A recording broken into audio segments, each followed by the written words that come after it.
Hello guys, আসসালামু আলাইকুম। আপনারা সবাই কেমন আছেন? আশা করছি সবাই খুব ভালো আছেন। আলহামদুলিল্লাহ, আল্লাহর রহমতে আমিও খুব ভালো আছি। তো আমি আজকে বানাবো ফুড কাস্টার্ড। তো আমি আজকে কাস্টার্ড বানানোর জন্য দেখুন, এখানে এক বাটি সাবু আমি ভিজিয়ে রেখেছিলাম। তো কত সুন্দরভাবে ভিজে গেছে দেখুন, একেবারেই নরম হয়ে গেছে। তো সাবুটাকে আমি এখন কিছুক্ষণ এইভাবে ফুটিয়ে নেব। খুব বেশি ফোটানোর প্রয়োজন নেই, বাস কিছুক্ষণ দু মিনিটেরও আগে এটাকে একটু ফুটিয়ে নিয়ে ছেঁকে নিতে হবে।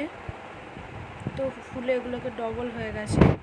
এটা একটু বড় টাইপের যে সাবুদানাগুলো সেইগুলো নিয়েছি আমি এখানে। তো সুন্দরভাবে ফুটিয়ে নিয়েছি দেখুন, এর থেকে বেশি আমি আর ফুটাবো না। দেখুন গাঢ় হয়ে যাচ্ছে। তো এর থেকে বেশি ফুটালে এগুলো কিন্তু গলে যাবে। তো চলুন আমি গ্যাসটা অফ করে এবার আমি এগুলোকে একটা জালতির সাহায্যে ছেঁকে নেব। তো দেখুন আমি জালতির সাহায্যে ছেঁকে নিয়েছি।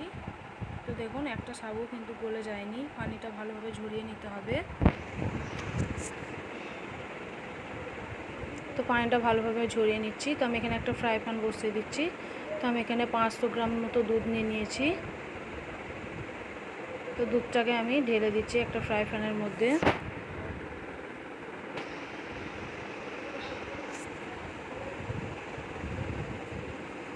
তো দুধটাকে আমি কিছুক্ষণ জাল করে নেব।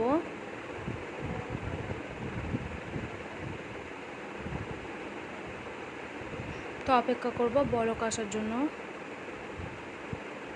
তো দেখুন দুধটা ভালোভাবে বলক এসে গেছে। আমি 2 চামচ মতো দুধ একটু তুলে রাখবো কাস্টার্ড দেওয়ার জন্য।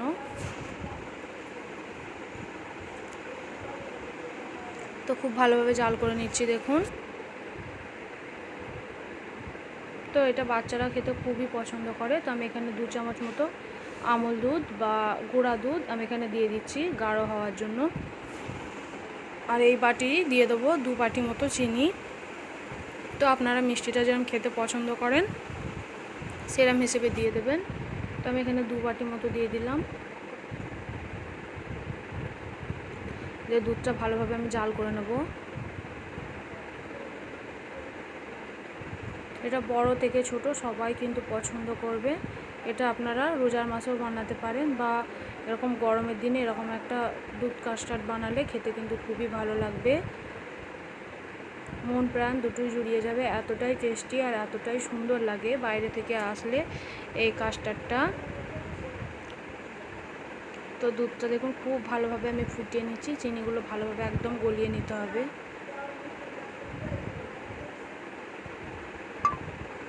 তো সুন্দরভাবে চিনিটাকে আমি গলিয়ে নিচ্ছি আর দুধটাকেও জাল করে নিচ্ছি। তো দুধটা আগের থেকে অনেকটাই দেখুন কমে গেছে ফুটে ফুটে। তো আরও কিছুক্ষণ আমি ফুটিয়ে নেব। তো দেখুন এবার আমি সাবুটাকে দিয়ে দিচ্ছি দুধের মধ্যে।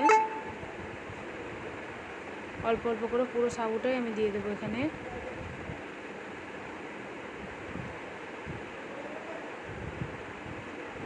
তো সাবুটা দিয়ে খুব ভালোভাবে আমি জাল করে নেব দুধের সঙ্গে।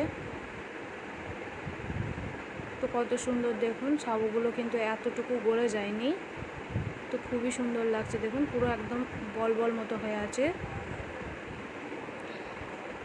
তো খুব ভালোভাবে দেখুন আমি মিক্স করে নিয়েছি। তো আমি এখানে দেখুন ফুড কাস্টার্ড নিয়ে নিচ্ছি। তো আমি দেখুন ডাব্বাটা খুলে নেব।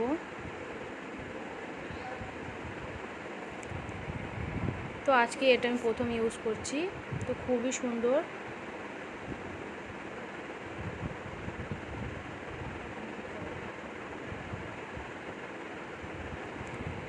তো আমি এখানে দেখুন যে দুধটা আমি তুলে রেখেছিলাম 2 চামচ মতো, এই দুধের মধ্যেই আমি দিয়ে দিচ্ছি এখানে দেখুন 1 চামচ আর কিছুটা দেবো। পুরোপুরি 2 চামচ আমি এখানে দেবো না, 1.5 চামচ মতো দিয়ে দিয়েছি। খুব ভালোভাবে আমি গরম দুধের সঙ্গে মিক্স করে নিচ্ছি। এবার আমি দেখুন এটা এবার ফুটন্ত দুধের মধ্যে আমি দিয়ে দেব। পুরো 2 চামচ দিইনি, অনেকটাই গাঢ় হয়ে যাবে। তো আমি 1.5 চামচ মতো দিয়ে দিয়েছি। তো এবার গ্যাসের ফ্লেমটা একটু হাই করে এবার ফুটিয়ে নেব আমি।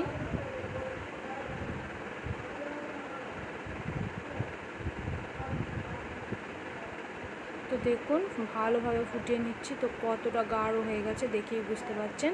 আর কালারটাও কিন্তু একেবারেই চেঞ্জ হয়ে গেছে।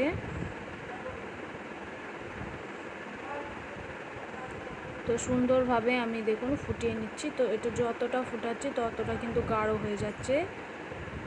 আর অবশ্যই কিন্তু মিষ্টিটা আপনারা আপনাদের টেস্ট অনুযায়ী দিয়ে দেবেন।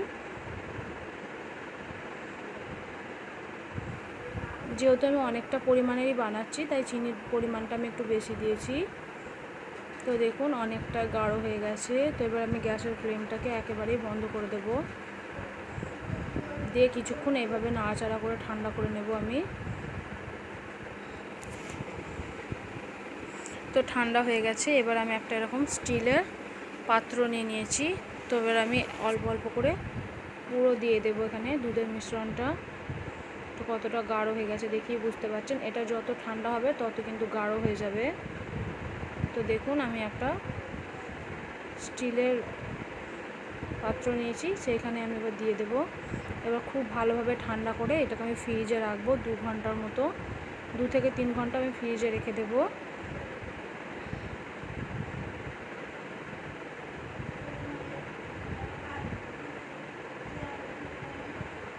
তো 2 থেকে 3 ঘন্টা ফ্রিজে রাখার পর আমি আবার এটাকে বার করে নেব।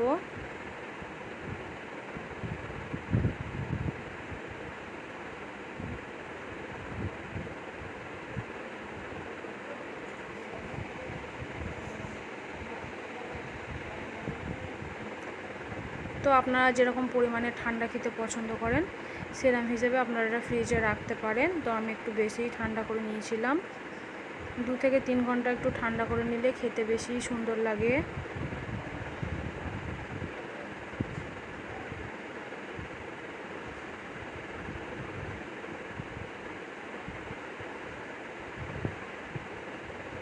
তো চলুন আমি আবার ফিরে আসবো 2 থেকে 3 ঘন্টা পর। ততক্ষণে ফলগুলোকে আমি রেডি করে নিচ্ছি।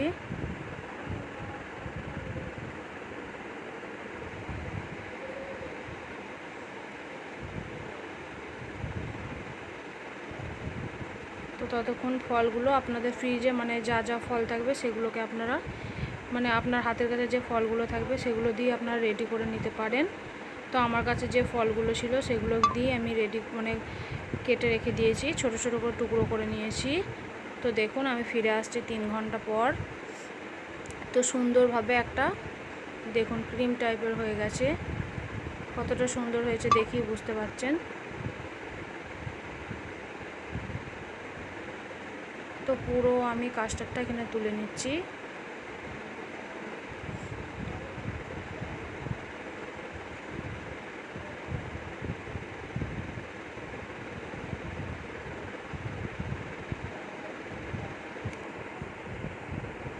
তো এখানে একটা কাঁচের একটা পাত্রের মধ্যে আমি তুলে নিচ্ছি পুরোটাই।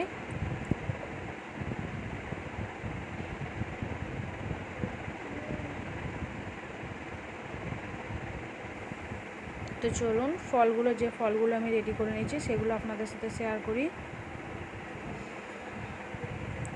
তো ওখানে দেখুন আমি যে ফলগুলো ছিল আমি সেগুলোকে রেডি করে নিয়েছি। এখানে নিয়ে নিয়েছি কলা, নিয়ে নিয়েছি বেদানা, নিয়ে নিয়েছি কালো আঙুর, এখানে নাশপাতি, আর এখানে আছে আপেল। তো আমি তিনটে আঙুর এখানে গোল করে স্লাইস করে কেটে রেখেছি। পরে ওটা আমার দরকার লাগবে সুন্দর করে সাজিয়ে নেওয়ার জন্য। তো আপনারা যেরকম মানে যা যা ফল খেতে পছন্দ করেন সেগুলো দিয়ে দিতে পারেন, বা যে আপনার বাচ্চারা যে ফলগুলো খেতে পছন্দ করে সেইগুলো আপনারা অ্যাড করতে পারেন। তো আমি এখানে দেখুন নাশপাতি আর আপেল আর এই যে কলা এগুলো আমি সবকটাই অ্যাড করে দিচ্ছি।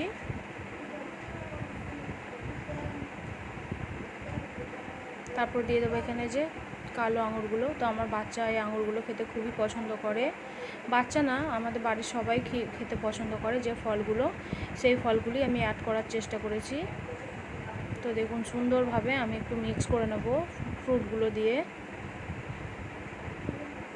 তো এরকম একটা কাস্টার্ড যে কোনো কাউকে খাওয়ালে সবাই কিন্তু খুবই পছন্দ করবে, আর খেতে কিন্তু দারুণ লাগে। বিশেষ করে গরমের টাইমে এটা খেতে খুবই ভালো লাগে। বাইরে থেকে আসার পর ঠান্ডা ঠান্ডা এই কাস্টার্ডটা ফুড কাস্টার্ড। এমনিও ফুড খাওয়া খুবই ভালো, ভীষণই উপকার। তো অনেক বাচ্চারাই আছে যে খেতে পছন্দ করে না, তো তাদের জন্য এই রেসিপিটা একেবারেই পারফেক্ট। তারা কিন্তু এই রেসিপিটা খুবই পছন্দ করবে আর একেবারেই বুঝতে পারবে না যে এর মধ্যে কী আছে। তো যে বাচ্চারা খেতে পছন্দ করে না তাদের কাছে কিন্তু এইভাবে আপনারা বানিয়ে খাইয়ে দেখতে পারেন, খুবই ভালো লাগবে খেতে আর খুবই পছন্দও করবে এই রেসিপিটা তারা। তো দেখুন আমি একটু গাঢ় টাইপের করেই বানিয়েছি, খুব বেশি পাতলা হলে কিন্তু ভালো লাগে না খেতে, তার জন্য আমি একটু গাঢ় করেছি। তো আপনারা যদি এর থেকে একটু পাতলা খেতে পছন্দ করেন তো এর থেকে একটু পাতলাও করে নিতে পারেন। তো দেখুন আমি এখানে 3টে নিয়ে নিয়েছি বাটি, তো বাটির মধ্যে আমি রেডি করে নিচ্ছি। তো কতটা ইয়াম্মি আর কতটা টেস্টি লাগছে দেখেই বুঝতে পারছেন, খুবই সুন্দর লাগে খেতে। বাচ্চা থেকে বড় সবাই কিন্তু এই রেসিপিটা খুবই পছন্দ করবে। একবার আপনারা বানিয়ে দেখতে পারেন, বারবার আপনাদের বানানোর রিকোয়েস্ট করবে, এতটাই দারুণ আর এতটাই মজার এই রেসিপিটা। তো দেখুন আমি 3টে বাটির মধ্যে রেডি করে নিচ্ছি।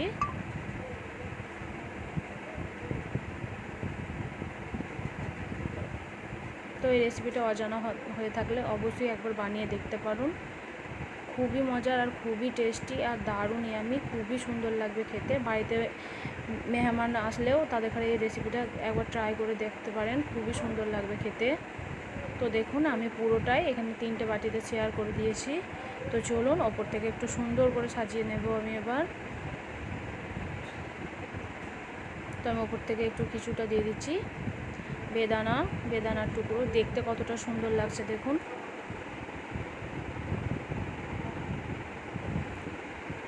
দেখতে আরও সুন্দর হয়ে যাচ্ছে।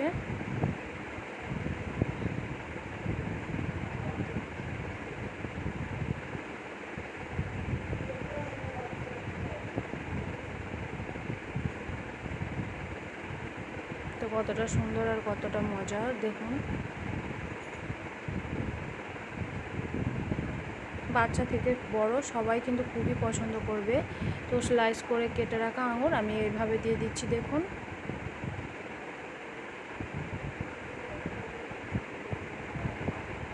তো চলুন আপনাদের একদম কাছ থেকে একবার দেখাই কতটা টেস্টি আর কতটা ইয়াম্মি লাগছে দেখুন। অনেকটাই ক্রিমি, অনেকটাই সুন্দর, একেবারে আইসক্রিমের মতো লাগছে। তো একবার অবশ্যই বানিয়ে দেখতে পারেন, যাদের কাছে অজানা রেসিপিটা ঝটপট বানিয়ে দেখুন, তেমন কিছুই লাগবে না। ঘরে থাকা সামান্য কিছু উপকরণ দিয়ে আপনারা এই রেসিপিটা বানিয়ে ফেলতে পারবেন। আর ঘরেতে যে ফলগুলো বা যে ফ্রুটগুলো থাকবে সেইগুলো দিয়েই আপনারা এরকম একটা সুন্দর ডেজার্ট রেডি করে নিতে পারবেন। তো আমার এই ফুড কাস্টার্ডের রেসিপিটা আপনাদের কেমন লেগেছে অবশ্যই কিন্তু লাইক কমেন্ট শেয়ার করতে একেবারেই ভুলবেন না। আমার চ্যানেলে নতুন হয়ে থাকলে চ্যানেলটিকে অবশ্যই সাবস্ক্রাইব করে রাখবেন এরকম সুন্দর সুন্দর রেসিপিগুলো পাওয়ার জন্য।